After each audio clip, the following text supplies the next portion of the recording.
Billionaire's Instant Bride, Part 15.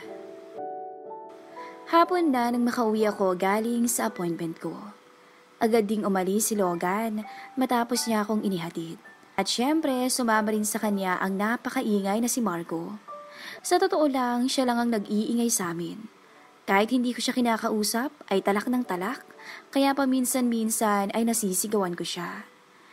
Si Logan naman ay tahimik lang sa gilid, pero alam kong nagmamasid siya at inoobserbahan ako.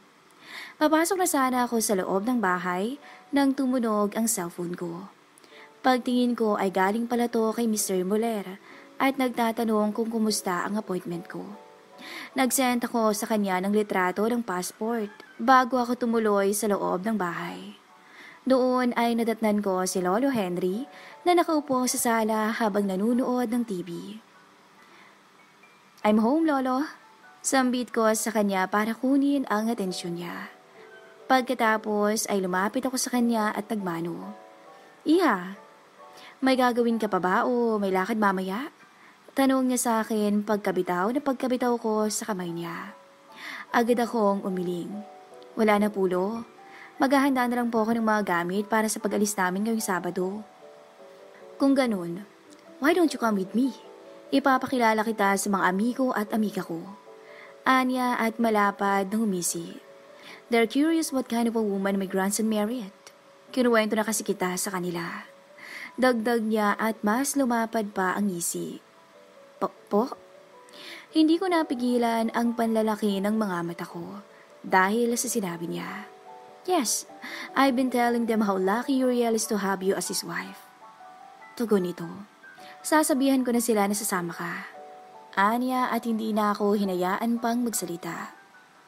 Napatangan na lang ako habang pinagmamasdan siyang kunin ang cellphone niya at tawagan ang mga kaibigan niya. Ilang beses pa akong napakurap bago mabilis na kinuha ang cellphone ko at lumayo sa sala para tawagan naman si Mr. Muller. Dahil sigurado akong magagalit na naman siya kapag may ginawa akong hindi niya alam. "Hello, sir." Bungad ko pagkasagot niya. "What is it?" Istrikto niyang tugon.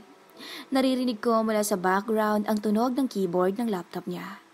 "Make it quick, dahil marami kong ginagawa." Si Lolo Henry po kasi. Gusto kong isama at ipakilala sa mga kaibigan niya. Direktang paglalahad ko. "What?" Halos mapangiwi ako sa biglaang pagsigaw niya. "Don't go with him. Stay in your room." Po? Pero nakapagsabi na po siya sa mga kaibigan niya at hinihintay na lang po niya ako. Paliwanag ko at hindi napigilang makagat ang ibabang labi ko. Baka po magtaka siya na hindi ako sasama, gayong wala naman akong dahilan para tumanggi. Narinig ko ang mahinang pagbuga niya ng hangin bago siya nagmura. "Okay, go with him. Just don't say anything reckless." "Okay, pagkatapos ko rito ay susunod ako. Hanggat hindi pa ako dumarating, ay sikapin mo huwag makipag-usap sa kanila." Anya bago tuluyang ibinaba ang cellphone. Napabuga na lang din ako ng hangin bago pumikit at hinilot ang sintido ko. Pagkatapos ay bumalik na ako sa sala kung saan naghihintay si Lolo Henry. Sinalubong pa niya ako ng matamis na halik bago siya tumayo at inialok sa akin ang kanyang braso. "Let's go?" Wala na akong nagawa kundi ang tumango na lamang sa kanya at kumapit sa braso niya at sabay na kaming lumabas at nagtungo sa garahe. "I can't wait to introduce you to my friends." Anya sabay ngiti sa akin. "I am sure they like you." Dagdag niya bago ko pinagbuksan ang binto sa backseat ng kotse. Pagkapasok ko ay sumunod na rin siya sa akin. "Sana nga po." Sagot ko sa kanya bago huminga ng malalim dahil nararamdaman ko na ang pagkatok ng kaba sa dibdib ko. Ang dami kong nai-imagine na mga posibleng mangyari mamaya. "I'm sure of it." Kumpiyansang sambit niya sa akin. Ngumiti lang ako sa kanya bilang tugon at sumandal na sa upuan sa may baling ng mga mata sa labas ng bintana. "Christine, iya." Tawag niya sa akin matapos ang ilang segundong katahimikan sa pagitan naming dalawa. Nilingon ko siya at tinaasan ng dalawang kilay. "Po? Alam mo ba kung bakit labis-labis ang tuwa ko nang malaman kong ikakasal ng apo ko?" Tanong niya sa akin bago siya tumitig ng diretso sa mga mata ko. Hindi ko lang alam kung naikwento na ni Uriel sa'yo. Pero ilang beses ko na siyang minapadaling magkapamilya. Dagdag niya pa. Wala naman pong nabanggit sa akin si Uriel. Sagot ko. At alanganing ngumiti. I see. Anya at marahang tumangutango. You see, ang rason kung bakit gusto ko ng mag-asawa ang apo ko ay para magkaroon na siya ng sariling pamilya.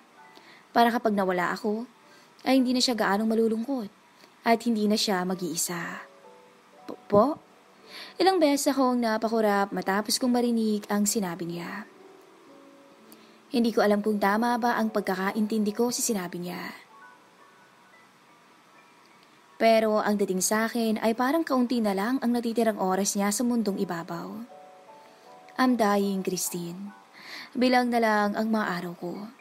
Pagtatapat niya sa akin at kitang-kita ko kung paano maglaho ang ngiti sa kanyang mga labi at napalitan ng lungkot. Hindi ko alam kung hanggang kailan na lang ako. That's what I want my grandson to have someone by his side when the times comes that I depart. Parang biniga ang puso ko sa sinabi niya.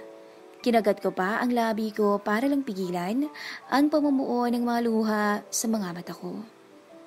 Hindi ko alam kung ano ang sasabihin.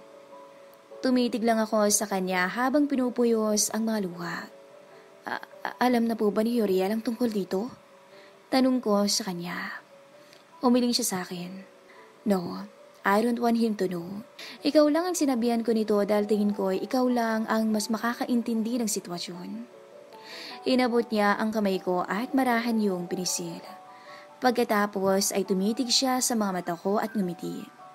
Please, don't tell Uriel about this. Pero bakit niya po sa akin sinabi? I mean, dahil alam kong mas maiintindihan mo. And I also want you to know the reason why I seem to be rushing things. Especially your marriage and family. Putol niya sa sinasabi ko. I also want you to grant my wish. Na sana ay makita kong magkaanak kayo ng apo ko bago pa man ako pumanaw. Napaawang na lang ang bibig ko dahil hindi ko na alam kung paano ko pa sisikmurain ang panloloko namin kay Lolo. Matapos kong malaman yung kalagayan niya, kinakain na ako ng konsensya ko. Naawa ako sa kanya dahil wala siyang kaalam-alam na ang lahat pala ng nakikita niya ngayon ay pagpapanggap lamang. Hindi ko napigilan ang pagsikip ng dibdib ko. Parang pinipiga ang puso ko dahil sa magkahalong guilt at awang nararamdaman. Alam kong isang makasariling bagay ang hinihiling ko sa iyo. Pero yun na lang ang hinihintay ko. Yun na lang ang pumipigil sa akin na tanggapin ang nalalapit kong paglisan sa mundong to. Anya bago muling pinisil ang kamay ko. Hindi ko na napigilan ang sarili at niyakap ko na lang siya. Kasabay ng pag-agos ng mga luhang kanina ko pa pinipigilan. Sobrang sakit. Sobrang sakit na magsinungaling sa kagaya niyang walang ibang hangat kundi ang kabutihan ng apo niya. Nakakadurog ng damdamin. Okay, Pulo. Pabulong kong sambit sa kanya at masinigpitan ang pagkakayakap sa kanya. Tutuparin ko po ang kahilingan niyo. Pagsisikapan ko po. Dagdag ko bago marahang kumala sa yakap niya para ngitian siya ng matamis. Maraming salamat, Iha. Isang tipid ng ngiti lang ang ibinagay ko sa kanya dahil hindi ko na kayang ibuka pa ang bibig ko para magsabi ng karagdagan pang kasinungalingan. Kahit na naaawa at nagigilt ako sa sitwasyon niya, hindi ko pa rin kayang gawin ang sinasabi niya. Hahayaan ko na lang si Mr. Moller na siyang gumawa ng paraan para malusutan namin ang sitwasyong to. Matapos ng pag-uusap namin ni Lolo Henry, ay hindi ko na magawang makapag-focus ng maayos. Kaya naman ay tinext ko na lang si Mr. Moller na kung maaari ay bilisan niya ang pagpunta dahil baka kung ano pa ang masabi ko. Lalo na't pinapalibutan na ako ng mga kaibigan ng lolo niya. Hindi mawala-wala sa isipan ko ang revelasyong nalaman ko. Hindi ko rin alam kung dapat ko bang sabihin yon kay Mr. Moller. Lalo na't malaki ang tsansa na magkagulo silang maglolo. At kapag nagkataon, ay marami ring mabubulyasong plano si Mr. Moller na siya namang ikakasira ng buhay ko. We're here. Let me introduce you to my friends. Sambit ni Lolo Henry, pagkahinto ng sasakyan. Pagkatapos ay nauna siyang lumabas ng kotse para pagbuksan ako. Inalok niya sa akin ang kamay niya at tinanggap ko naman to. Pagkababa ko ay pansin ko ang pagtitig niya, kaya hindi ko na napigilan na magtanong. Bakit po, Lolo? Is it bothering you? Tanong niya sa akin. Marahil ay ang tinutukoy niya ang pinag-usapan namin kanina. Ngumiti lang ako sa kanya at umiling. Hindi po. Pagsisinungaling ko. Good. Ngumisi siya sa akin at tumango. You can't let it bother you. Hindi mo may enjoy ang honeymoon niyo this weekend. Dagdag pa niya. Marahan akong napatango dahil nawala nasisipan ko ang tungkol doon. Pero dahil napaalala ni Lolo Henry sa akin, ay hindi ko mapigilang mapaisip kung ano nga ba ang mangyayari sa honeymoon namin ni Mr. Muller. Napabuga na lang ako ng hangin dahil nakaka-stress ang mga kaganapan. Hindi ko tuloy alam kung hanggang saan na lang ang kaya kong pagpapanggap.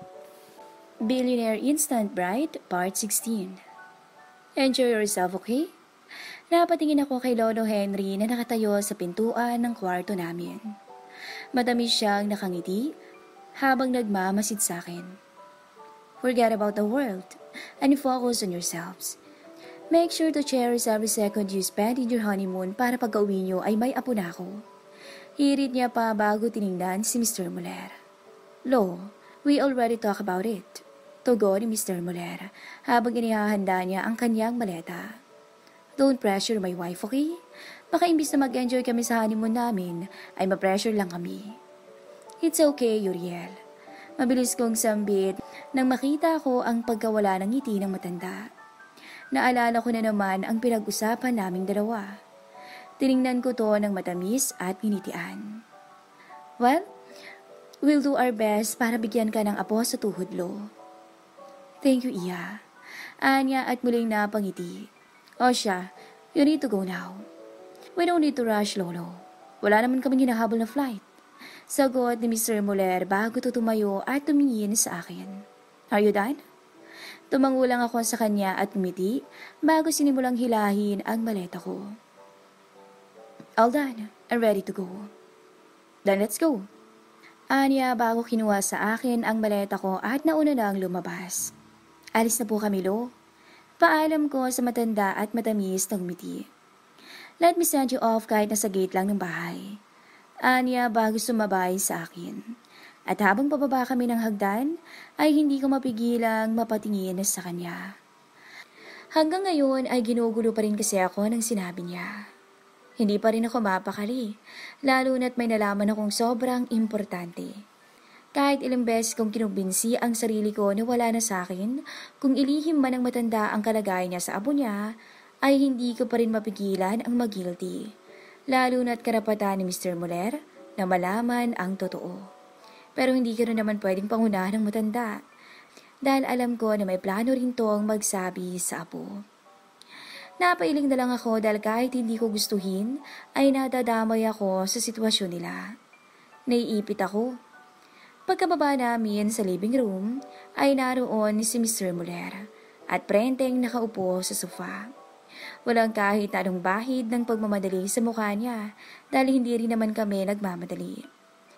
Isang private plane kasi ang gagamitin namin papunta ng Paris at iyon ay pagmamayari ni Lolo Henry. Hindi ko tuloy mapigilang masabik na makasakay rito, lalo na't ito rin ang unang pagkakataon na makakasakay ako ng eroplano.